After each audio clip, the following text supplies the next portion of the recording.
živi v Izoli, laično javnost seznanja z izsledki stroke, vse nas pa pravzaprav o pomenu dreves, na to navezala dogodek, ki ga organizirajo že tradicionalno o drevesih za drevesa v Izoli in o pomenu praznega prostora kot izjemne vrednote.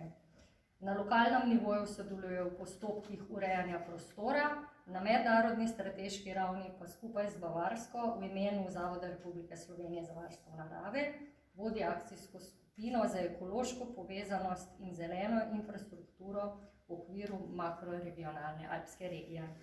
Več kot 15 let je članica Mednarodne zveze za varstvo narave in sicer Komisije za vzgojo in izobraževanje. Nande Korpnik je arhitekt Velenjčan, ki živi v Celju.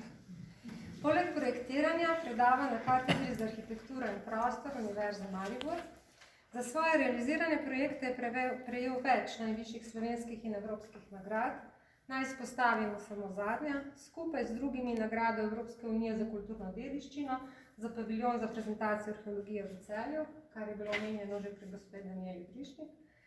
In letos tudi platinasti svinčnik Zbornice za arhitekturo in prostor Slovenije, naj povem, da je to pravzaprav najvišje odličje zbornice, za obsežen opus in vrhunske dosežke na področju arhitekture. Ves čas se izkazuje tudi s publicističnimi prispevki in razstavami doma in tujini, ter kot gost na strokovnih tematskih srečanjih. Mogoče, ne? Ja.